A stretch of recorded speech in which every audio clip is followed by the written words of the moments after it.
Je dis que les médias, ils manipulent. C'est sûr qu'il y a de la manipulation dans les médias, puis ils essaient toujours de faire pencher les gens du monde.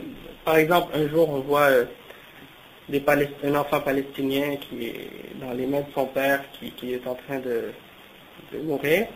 Et le lendemain, on voit un enfant juif qui est en train de mourir. Donc, je veux dire, on dirait que ça, c'est juste pour manipuler les sentiments et les émotions des gens. Puis, donc, je pense qu'il n'y a rien à tirer des médias sur ce point de vue-là, bien sûr.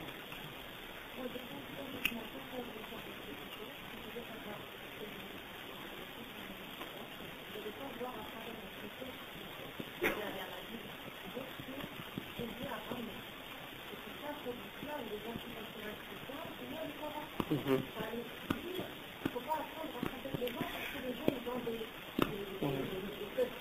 Oui. Dans un sens, oui. Oui, des fois c'est vrai, mais c'est pas toujours facile pour quelqu'un d'approcher le Coran sans le connaître. La même chose que pour quelqu'un, par exemple, qui va vouloir savoir le christianisme, il a besoin d'une introduction avant de lire la Bible. Des fois, la Bible, c'est un peu mélangeant, tu vois. Donc, c'est vrai. Moi, j'ai lu la Bible avant d'être musulman, et puis je peux vous dire qu'il y a beaucoup de choses, des fois, qui peuvent mettre en confusion, mais... Ouais. Ouais. Oui, ça c'est... Oui, c'est ça. Ouais. Non, c'est pas normal. C'est vrai.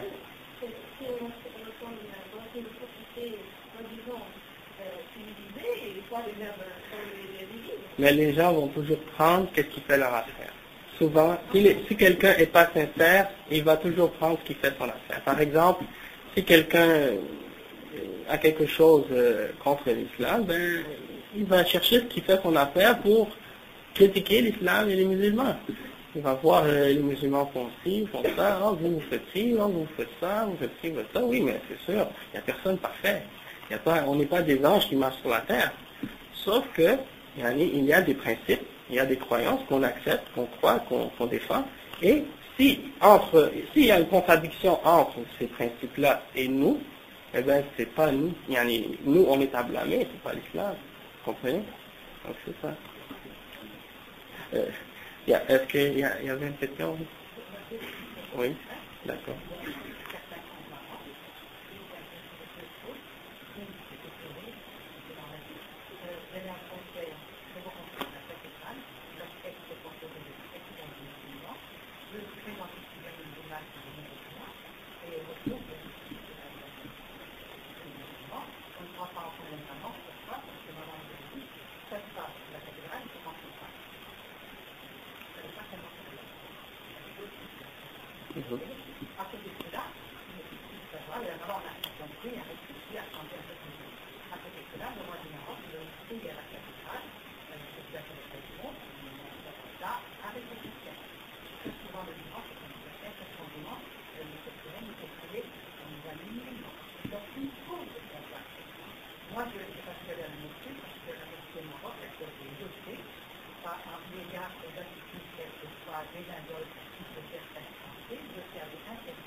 Ouais. Ouais, on comprend. Attendez. Il y a juste un point, par exemple. C'est sûr que, par exemple, ça dépend, de toute façon, ça dépend. Nous, les musulmans, on a un principe, comme on l'a expliqué tout à l'heure, à propos de l'unicité de Dieu et à propos du monothéisme. Par exemple, pour nous, c'est considéré comme une forme d'idolâtrie de dire que Dieu, le Père, le Fils et le Saint-Esprit forment une seule personne et que les trois sont Dieu, pour nous c'est quelque chose d'inacceptable. C'est un mystère dans la religion catholique, c'est un mystère, mais pour nous c'est un mystère inventé. Il y a beaucoup de... Moi aussi je peux inventer des mystères, mais ça veut pas dire que le mystère, que c'est quelque chose déclaré comme étant un mystère qu'il est vrai.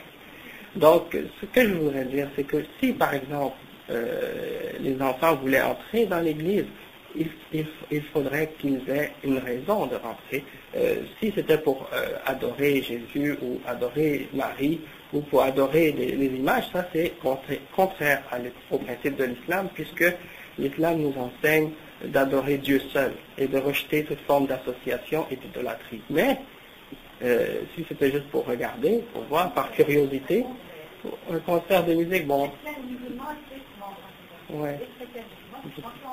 Mais en fait, bon, nous dans l'islam, comme vous voyez ici, il n'y a pas de concert. On fait pas d'habitude dans nos lieux de culte, on fait pas de musique ou de chansons.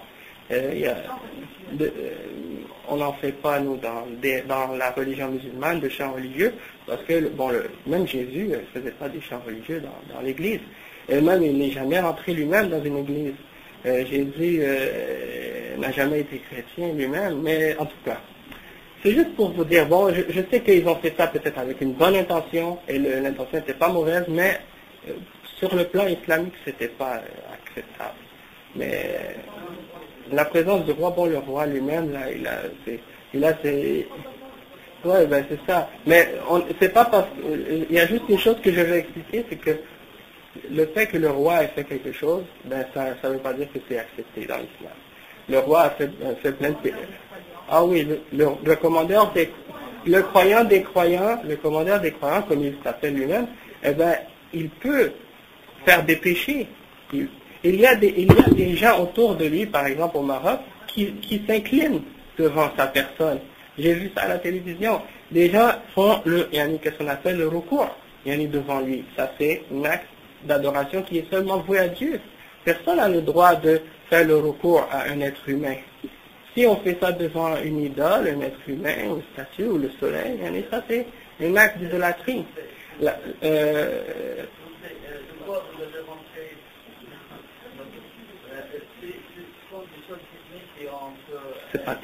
Ça c'est le fondement même de l'islam.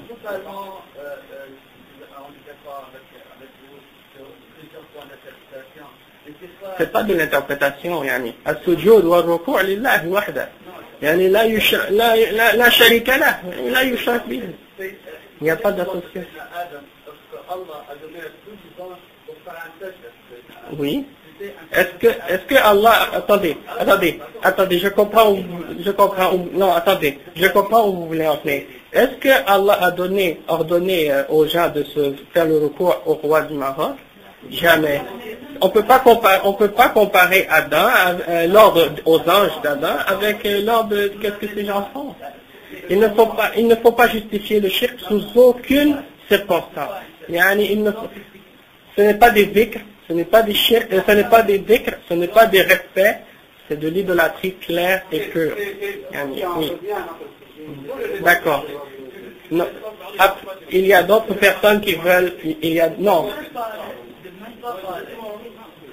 Mon frère, ce n'est pas nécessaire, on n'a pas besoin de s'attarder sur ça. Il y a une autre personne, ce n'est même pas dans le sujet exactement.